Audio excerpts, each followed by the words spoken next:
All right, hey guys, so we're talking about succulents. So first thing, a little bit about our farm.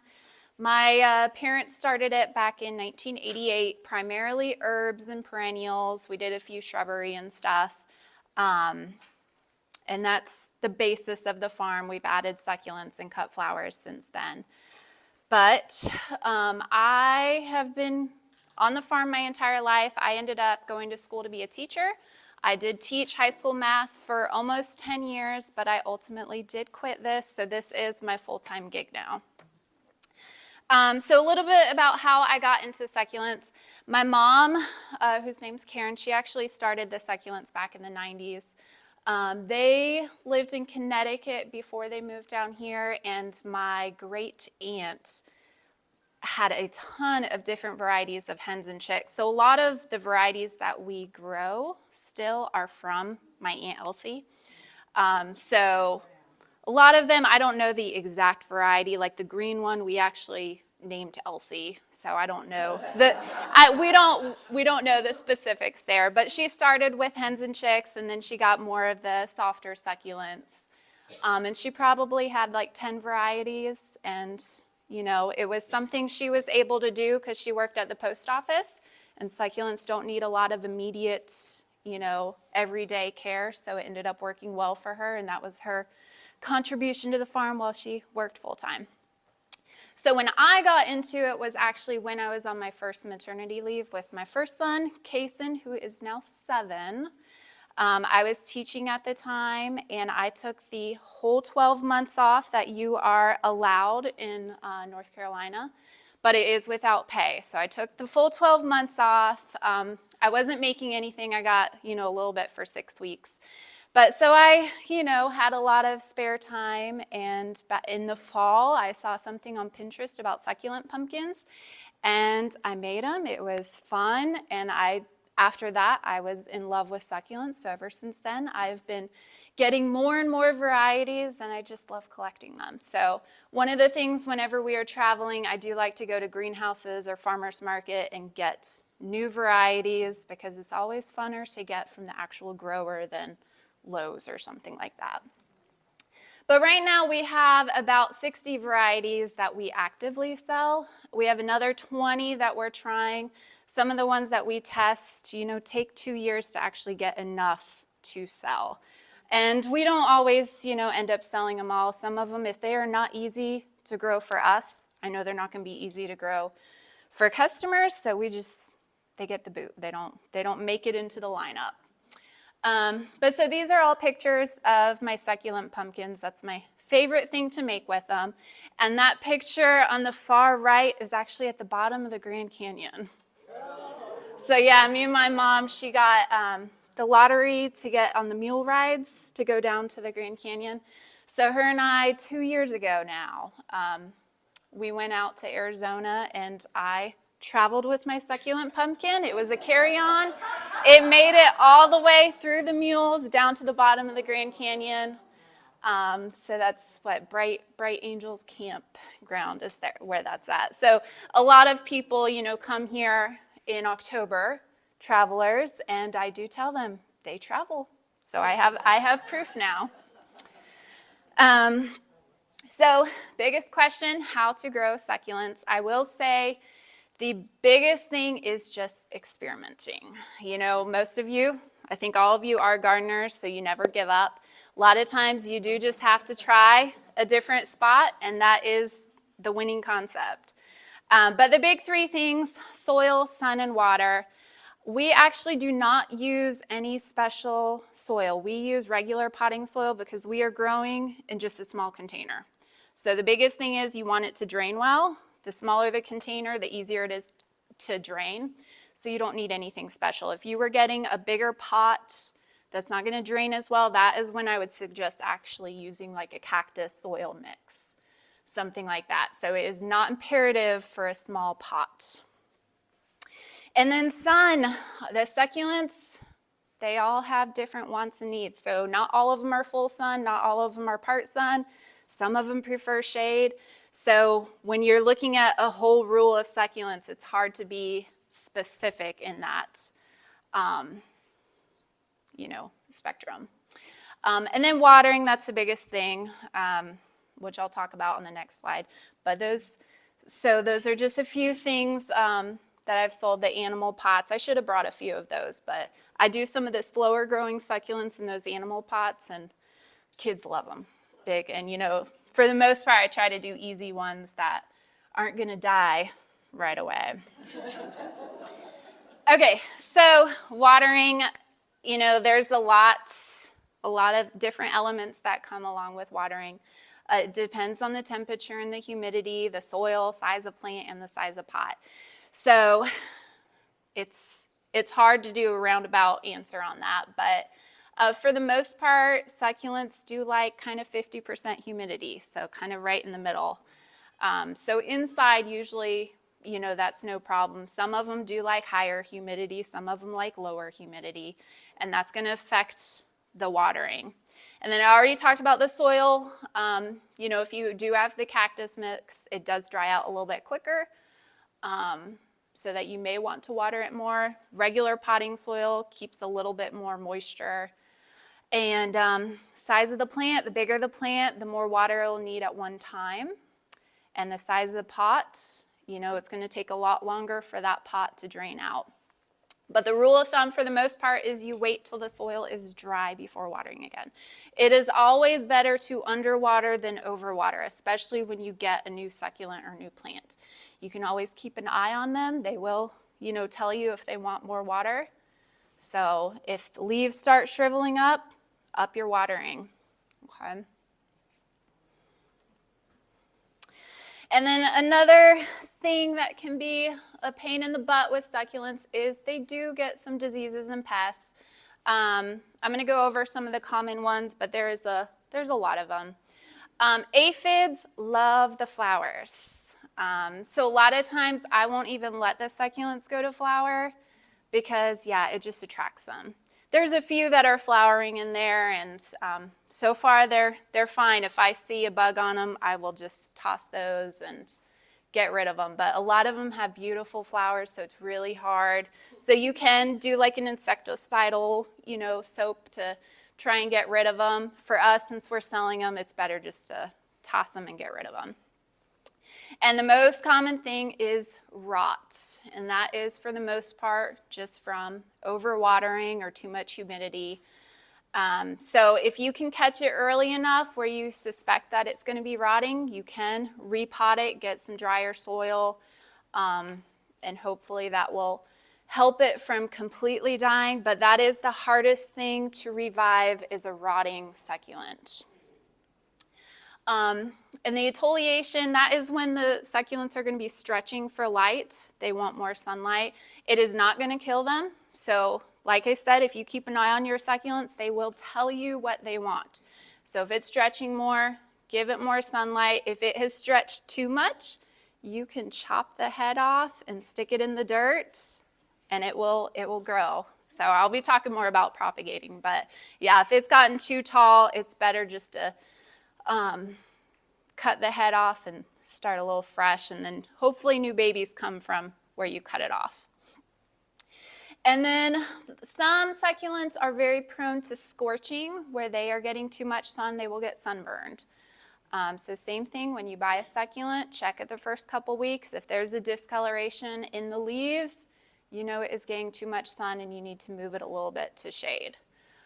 It is not going to kill the plant if it's in too much sun. I know one of the, like aloe vera, it will turn brown. If it's in too much sunlight, it's not dead, it's going to live. But if you put it in shade, it will green back up. And then two of the diseases that I have seen are leaf spot and fusarium wilt. Both of those are fungal diseases. You could spray something to help with that. Again, we are trying to sell them. So I have noticed that certain varieties are more prone to that, and we just don't grow them. So it could be something just to do with our weather here that just makes them more prone to that. But for the most part, I see them in just specific varieties. We get rid of them. And then if I see it randomly, same thing. I'll just get rid of it so it doesn't spread. It's not very common, but certain varieties do get them. Like a copper spray or something, but like I said, I don't like dealing with sprays, so they just get the boot. We have enough of them. And then other things that are common, mealybugs, scale, spider mites, powdery mildew, and then there's little critters that like them. I don't see these as much on our farm. Every now and then I'll see them, so I don't think they're as common here. I know that with scale, I have seen that on some cactuses, but we don't grow cactuses for production. We just stick to the succulents, so I think that's more specific to some of the cactuses. And then powdery mildew usually has something to do with humidity, so give it good airflow. Like I said, we don't have issues at our farm on those, but it is possible. And I know animals, I've heard people say squirrels will dig them up. For the most part, deer, leave them alone. So it's just certain animals can mess with them, but for the most part, they don't. And the biggest thing, just keep an eye on your succulents. Like I said, the first couple weeks, you will notice difference. If it's going to, leaves are dropping, that means you're probably overwatering it. And, you just keep an eye on it, and it will tell you a lot of the things that it needs or doesn't need. Like I said, we grow 60 varieties, so I can't name all of them. I try to do a few of the most popular indoor succulents that we grow. So the first one we have there is a jade. I do have a couple jade here. That one specifically on there is called pipe organ jade. We grow 6 different varieties. The 2 I have are called a baby jade. It keeps smaller leaves, and then the tricolor, which has a pretty variegated yellow leaf. And we do mostly just sell those as big pots, because bigger the pot means the more established, the easier it is to take off for you. And they make really good gifts. A lot of people buy them for friends and family and stuff like that. The Haworthia, that is a great indoor one. Again, if that one's outside, it will turn brown. A lot of times when we have it in the mix that I take to the market, I don't remember to take those out and put them under cover, and yeah, the next week they're brown. So you have to take them out, let them sit for a couple weeks to turn green. The panda plant, I actually don't have that one in my trays on display, but I have its cousin, the chocolate soldier. So it's just a fun, fuzzy plant. It doesn't need a lot of sun. And aloe vera, everybody should have at least one of those in the kitchen. Great indoor plant. Just put it near a sunny window and it'll take off. The elephant bush, that is native to Africa. So elephants actually do eat that one. That one is the variegated, so I usually just call it rainbow bush. The elephant bush is more green. And then by far the most popular succulent that we grow is the string of pearls. I think it's kind of a fad. But we were at the Garden Jubilee, and we probably sold at least 10 trays just of string of pearls. So everybody loves it. I don't quite know why. It's a fun one for sure. It's cool, but yeah, everyone loves that one. And I have found out it does do pretty good inside. So you do need a good sunny window, but if it's outside, it will get dry and brown from too much sun. String of hearts is another good inside one. It's another trailing one like the string of pearls. That one, it is a very quick growing succulent, so it's actually kind of a pain in the butt to sell because you're having to circle around the trailing, and so I don't always have that one in the lineup because it just gets intertwined with everything. And my favorite one is the pickle plant. I do have a few of those, and the leaves do look like pickles, so it's easy to remember. It's soft, it's not spiky, it's a good one for the kids. And it does have that cute little yellow flower. All right, so some of the more sun-loving outdoor succulents. My favorite one of these is the campfire.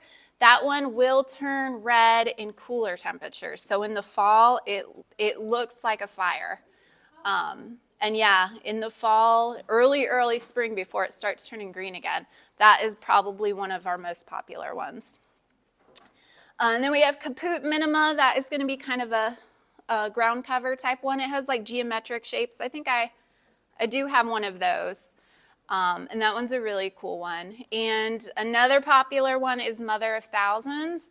That one does get babies all on the leaves. They will end up falling, and you'll have a never-ending supply of Mother of Thousands. There is another one that is called Mother of Millions that grows just like it, but it has thinner leaves. Sorry, I think it fell asleep. Whoop. Okay. So yeah, Mother of Thousands is a really easy one to grow. It does like a good bit of sun, and you will be able to gift that for the rest of your life. Ghosty, those are some of our more rosette type succulents. That's a really fun one, easy propagator, forms lots of heads. Hens and chicks, that is the one, if you want to plant outside, survives the winters just fine. They go down to like -20, -30 degrees. The frost is not going to kill them. If it gets too wet, that will rot them out. Another good 2 rosette ones are the Blue Pearl and Golden Glow. Those are, easy propagating ones that do like sun. And the jelly beans is probably, besides the string of pearls, the most popular one we grow. And yeah, the leaves do look like jelly beans, and I have a fun story about jelly beans, and that has to do with toxicity. So my youngest son, Sawyer, that's him as a baby, he's now almost 5. He had this weird obsession about eating just that succulent. Specifically, he would, when he was learning how to walk, he would find that one and he would swallow those leaves whole, because I knew he would not crunch them, because I did find them in his diaper.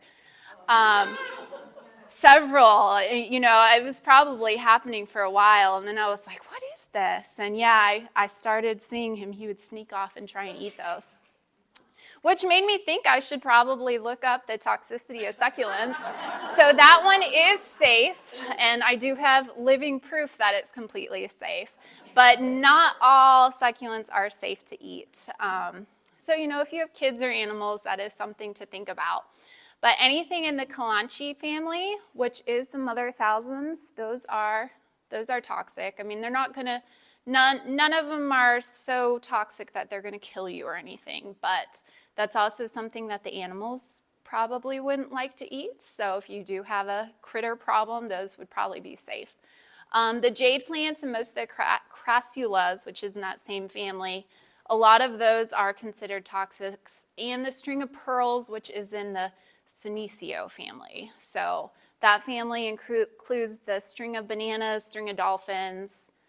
So yeah, those are technically considered toxic for kids and animals. But there are a lot of non-toxic ones. The Echeveria family and the Graptiveria family, those are rosette type succulents. So most of the time those are safe. The string of hearts, if you are looking for a creeping succulent, those are safe. And of course the hens and chicks, the sempervivum and the sedums, those are considered safe. Not that you would actually want to eat them or anything, but they are not going to hurt anybody.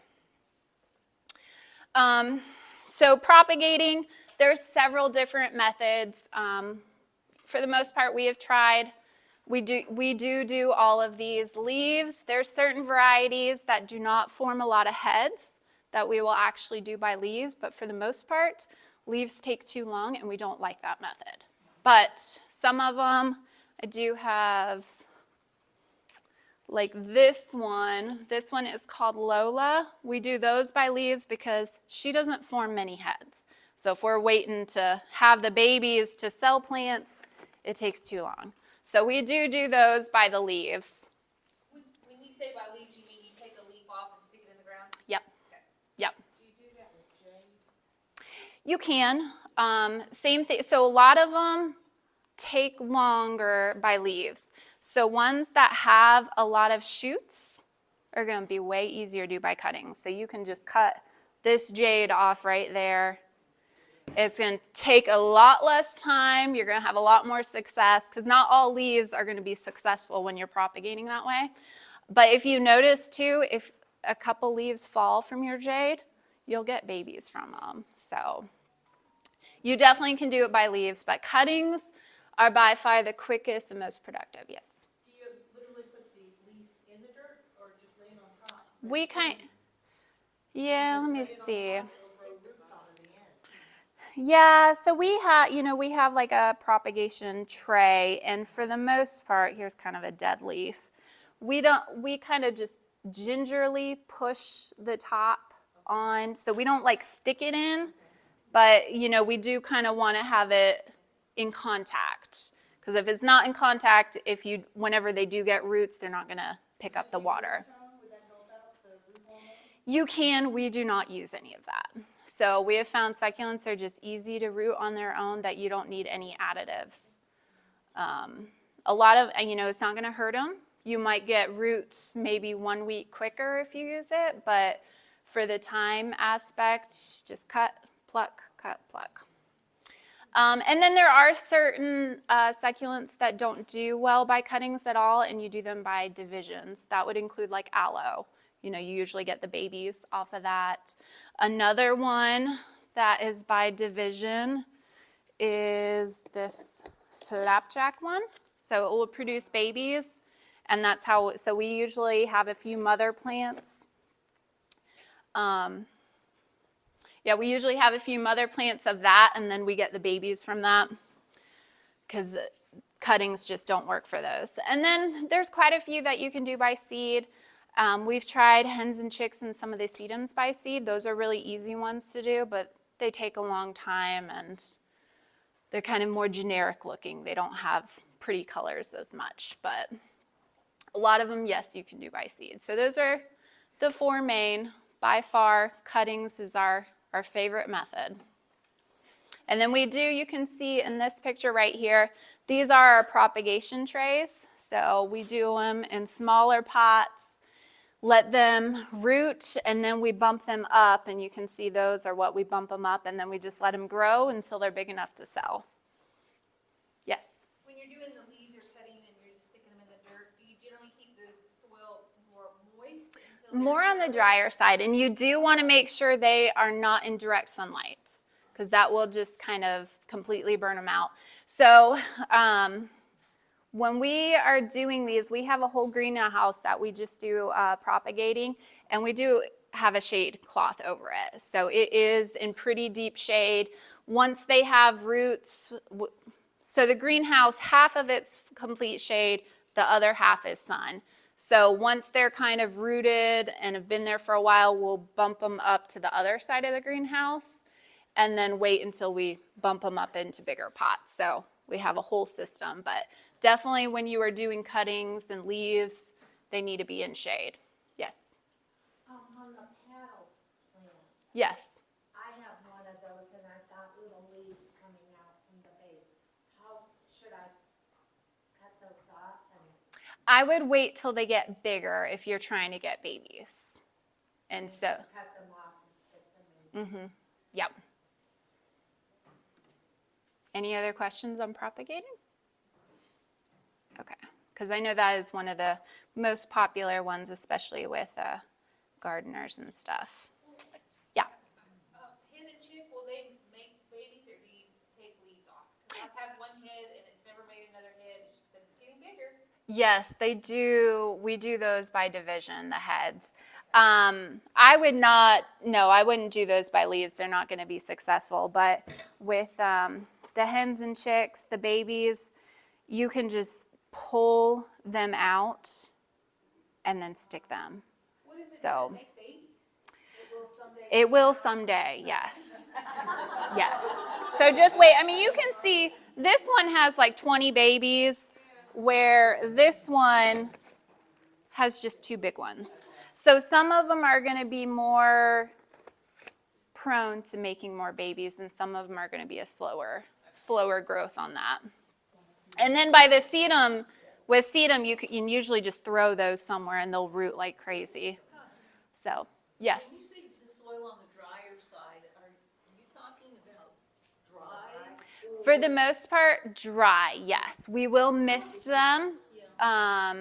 But yeah, when we're propagating them, we do not want them to be sopping wet or anything. It's not going to help anything. There's no roots, so they're not actually taking any of that water. So if you're drenching it, it's just going to sit there. So just misting. Mm-hmm. In the propagation, you have regular soil?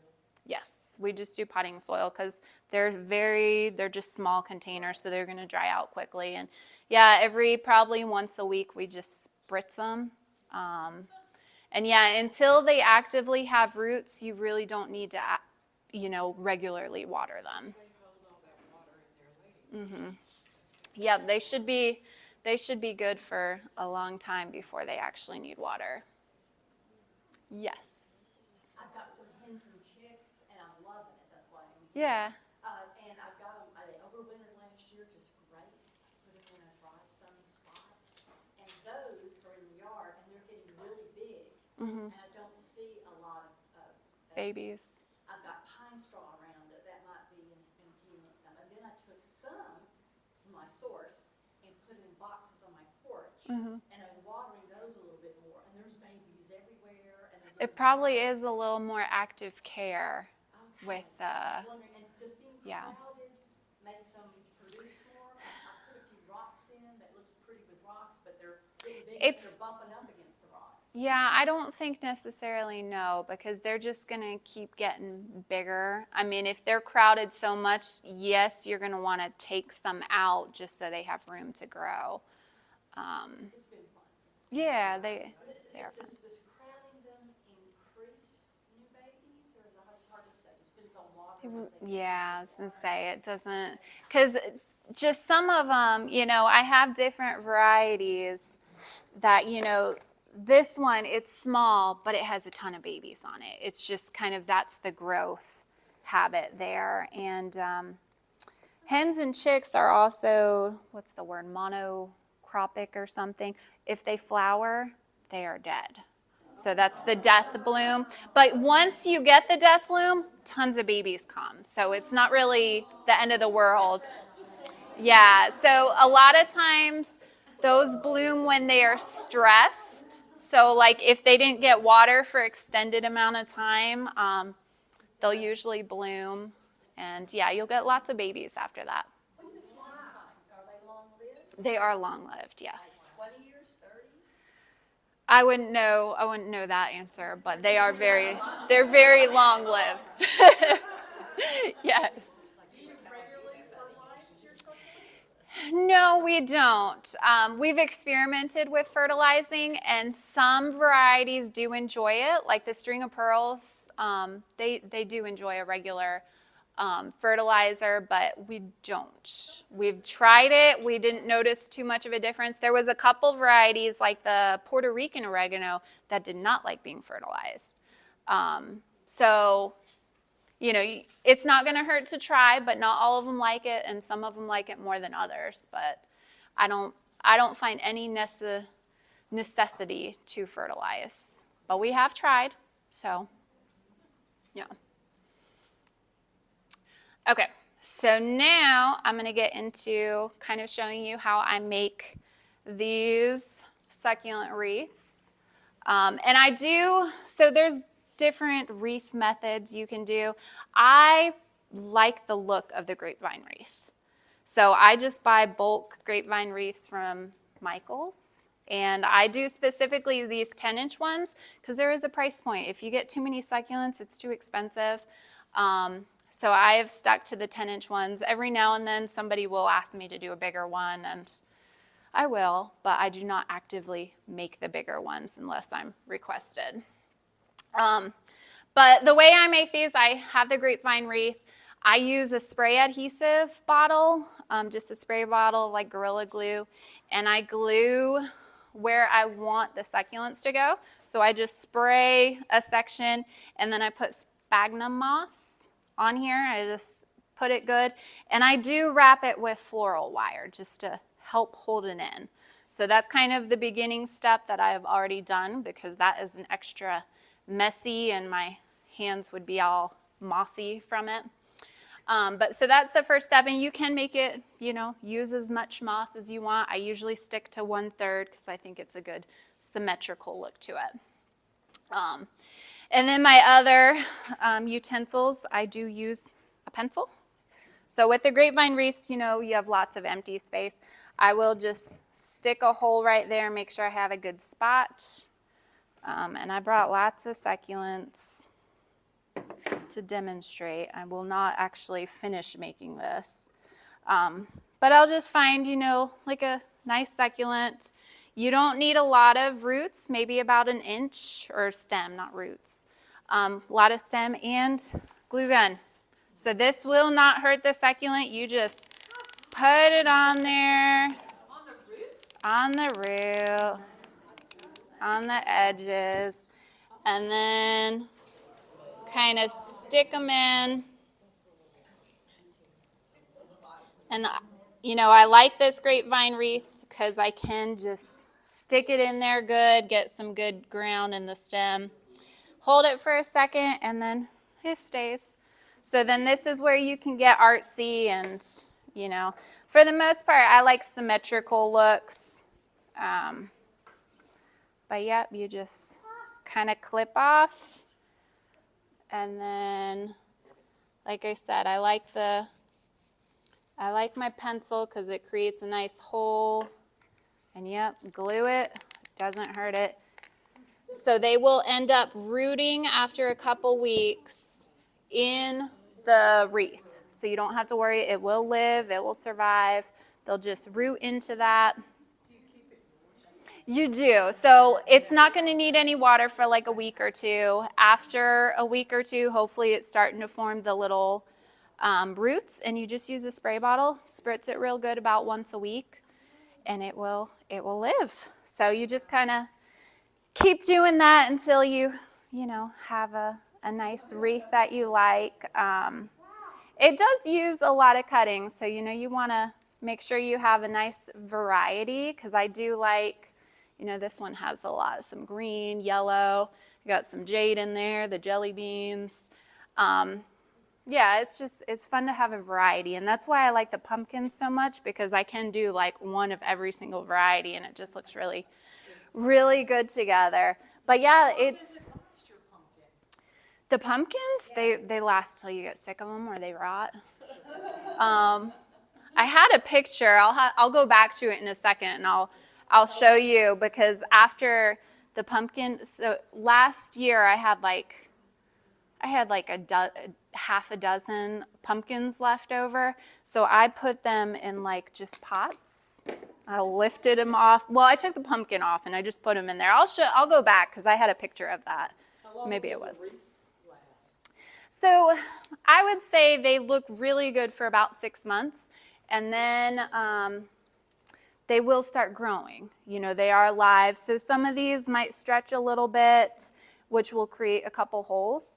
But if you have succulents, you see a hole right there, you go pop, and it looks good. So,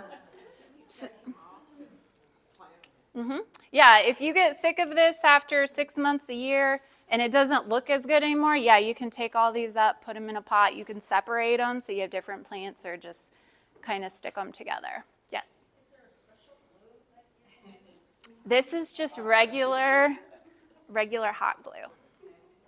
I have experimented with like the hens and chicks and the sedum in there.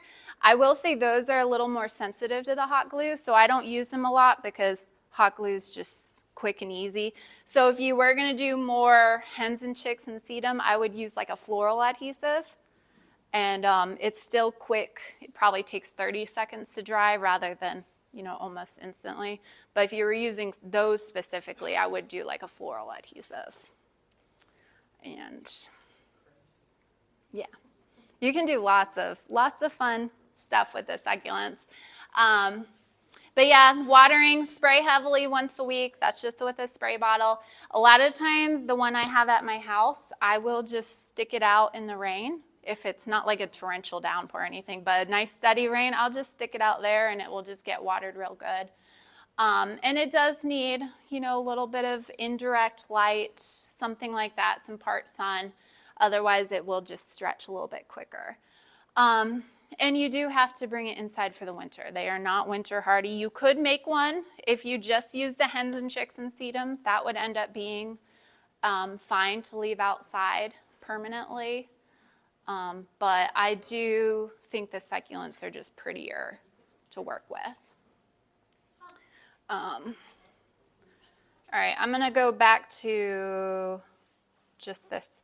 Okay, this picture, that was one of my pumpkins.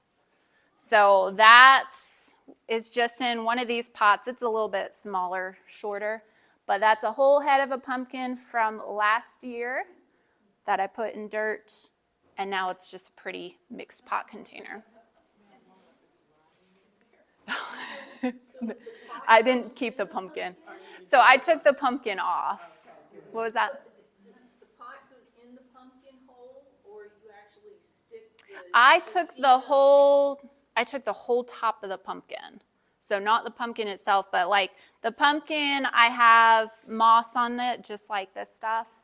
So you take that moss section, and then I just put the moss and all in there. You can see there's a couple pine cones in there that I had glued with the pumpkin. So I just left it completely as is, and that's from October, or I planted that in November. So the pumpkin was from November to May.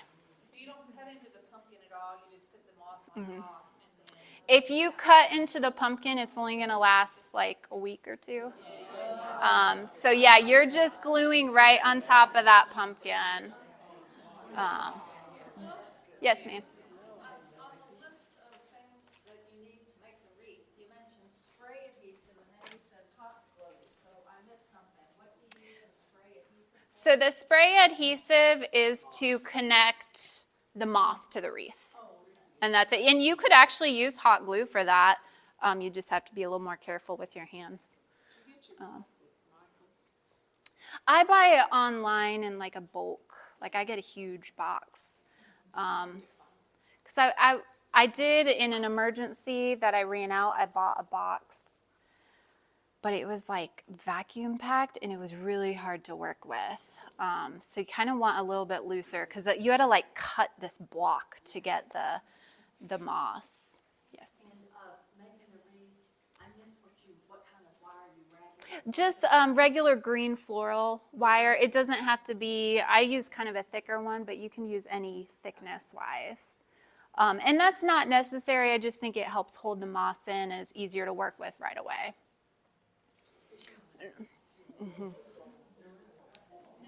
Okay. So, I have a question Yeah. about the wreaths, and I think I heard your answer on this, but the ones where it's actually like a tray, it's the wreath form and it's. okay.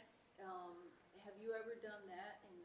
So I have like it's a whole full one that's wrapped in sphagnum moss, that kind of. Yes. So I have tried that, and like I said, it uses a lot of succulents that I don't like the look of like having empty. So that's why I like the grapevine, because you can use just a section without it looking empty, or because yeah, those moss frames I've tried them. I tried them specifically with the hens and chicks, but yeah, it just you needed a lot to make it look full. But yeah, you can do that, and it would be kind of the same concept. You stick a hole. They also, sometimes with those, you can get the floral pins, and it kind of pins the succulents in, so you don't have to use the glue, but that's a lot more time consuming and a lot more stuff. Yes? I inherited a strawberry pot when we Yeah. moved to our house, and it's filled with succulents. Now, they seem to be expanding. Should I start breaking? Yeah, if they're full, yeah, take the babies. You can make a whole nother pot probably from that. Because eventually it will. I guess they're just succulents, because I leave it out in the winter and stuff like that. Okay, yeah, then it probably is the hens and chicks. But yeah, if it's full, I would take a few, and that way it will keep happily growing. So succulents don't mind if you spritz them on the outside? So the purpose of spritzing it is more to get the moss wet, and that, so it's not like you have to specifically spritz the heads. You can do that too. I've had people say bucket. That's why I've done just the rain, because it's like I know it's going to get soaked at some point. Have you done one of those frames where it's on the wall? I have tried that, and yeah, you know that it would kind of be the same concept. You could hot glue them in, and I've also seen where you just have it sitting so that they can root without the glue, and I think that's a pain in the butt. So I think the glue just makes everything quick and you have the instant satisfaction. Yes. I have an aloe that's gotten huge, and it's now has lots of babies in the pot, and it's almost too heavy to lift or move or do anything with. How do I get the babies out without hurting the babies or the mother? Yeah, I was gonna say just pull, but it sounds like it's probably root bound and the dirt's hard. It might be. So you may want to like do like a little knife and try to saw. Yeah, kind of loosen it up a little bit to get some of the babies. Yes, ma'am. In my window, I have a tray of, I think it must be the ghosty, Yeah. and it became real leggy, like just So it probably needs more sun. more sun. Yes. So when it became really leggy, I just started clipping them and Yeah, that's perfect. Is that all right? Yeah, I would, you know, if it's like this tall or something, I would cut about 2 to 3 inches down, and it will have babies from that. And then the top, you know, same thing, cut it to about an inch, the stem, and then yeah, you can put it in the dirt. It seems like my mother-in-law, I have the hen and chicks from her, and it's just all super crowded, and some of them are.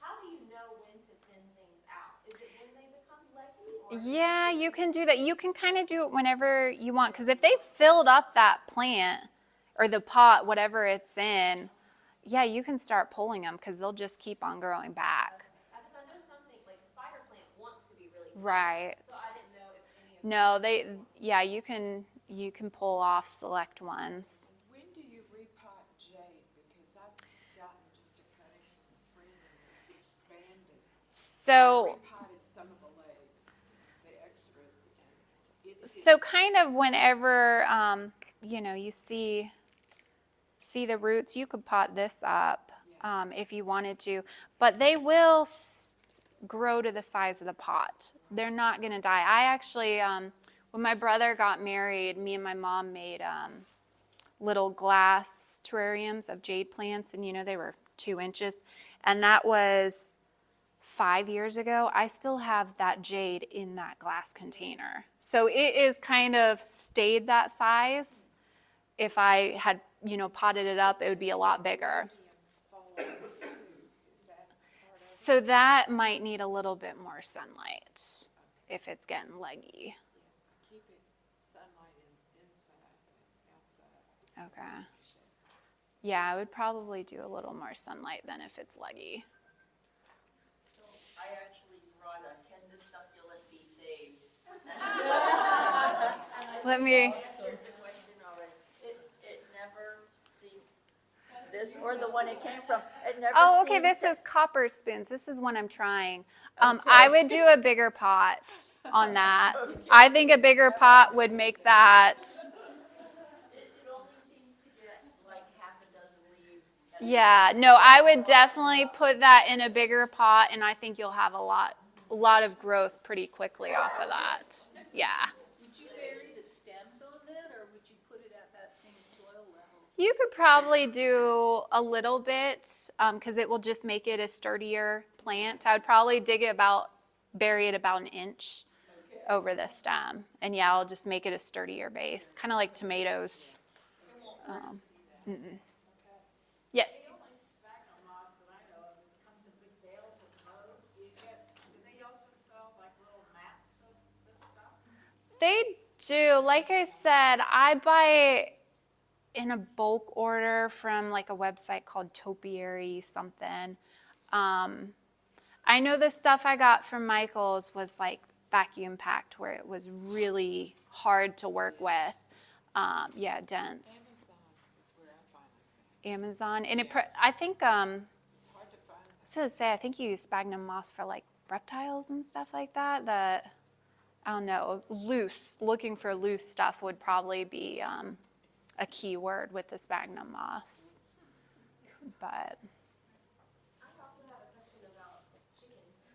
yeah. I was trying to do some ground cover and I planted, I think it's called coral. It looks like a succulent. I don't know if it is, but it has like little bright colored flowers. And my chickens just demolished it. Oh. They loved it. And so I wondered, are there some outdoor succulents that the chickens don't mess with? I think that's going to be trial and error. Start, because it's kind of the same thing with deer. Your chickens might not like them, but your chickens are bored and they're just destructive. So for the most part, I haven't heard many people's chickens do it, but. And it could be there were bugs or something, so they weren't necessarily trying to destroy it. There was just some bugs there that they were trying to get, but yeah. Maybe, exactly. Think of it as a positive way. Yes. Aside from the hen and chicks that do well outside like all year round, would most of the other outdoor succulents be better in pots versus in just the ground? So the only ones that are going to survive the winter are the hens and chicks and the sedums. All those trays on the end there, you would want to do in containers and bring them in, or you can treat them as annuals. I do have a few people that just buy like 6 plants for their window planter, and then they just say, all right, you're going to die, and yep. Yes. When you're growing them indoors, do they have like a seasonal, do they ever dormant? So naturally, in their natural habitat, there are dormancy periods. Some of them are dormant in summer, and some are dormant in winter. If they're grown inside, they're really never getting to the temperature fluctuation. So for the most part, no. A lot of times, in October, we have them outside right now. In October, we put them in greenhouse. They're getting full sun. Some of them just start blooming. They're not really actively growing or anything during the winter, but they are in kind of a controlled, yes, they slow down. Yeah. Is there a certain direction they like the sun, like a south window or?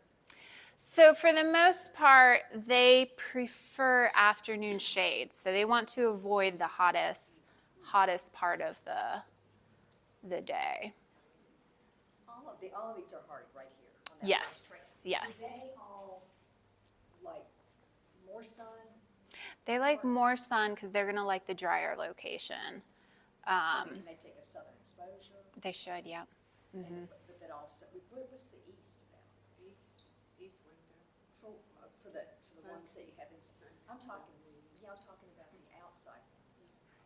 Yeah, the outside ones, they should be able to tolerate as much sun as you give them. Yeah.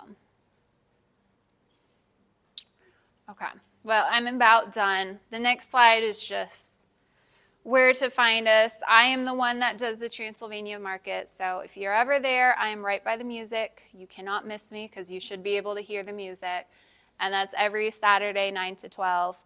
My dad and his friend Joe do the Mills River Farmers Market, which is at the elementary school, and that's every Saturday, 8 to 12.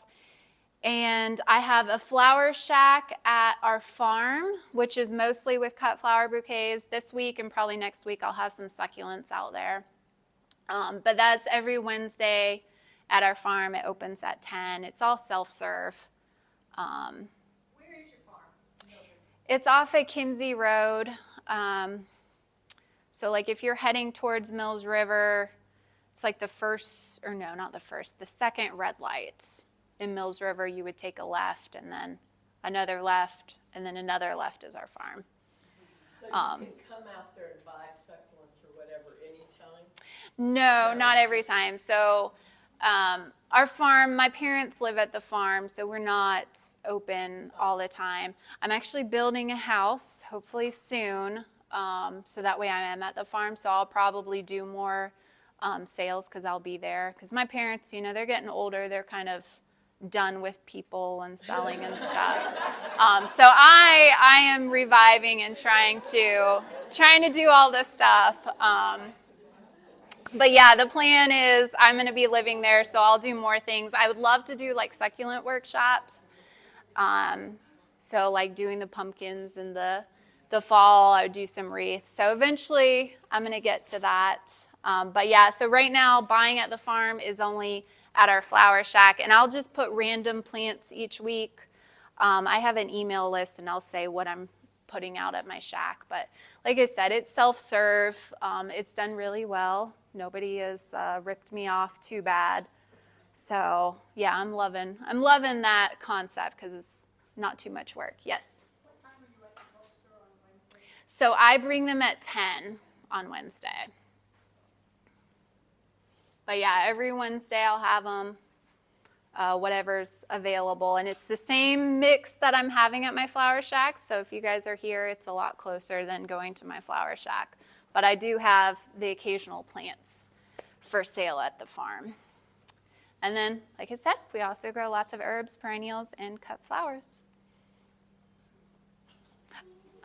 Are there any questions? That's one of my sons. He made a smiley face out of pumpkins.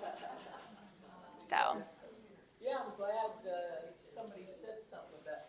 I thought you hollowed out the pumpkin. No, yeah, just right on top. Crazy. And yeah, those little pumpkins, they really last months and months. Some of those bigger ones, you know, yeah, they rot quicker. And But the little ones last 8 months. yeah, I've had people like had them a whole year, and I'm like, throw that thing away. But yeah. So I do have succulents. If you want to ask me more questions, I'll be up here.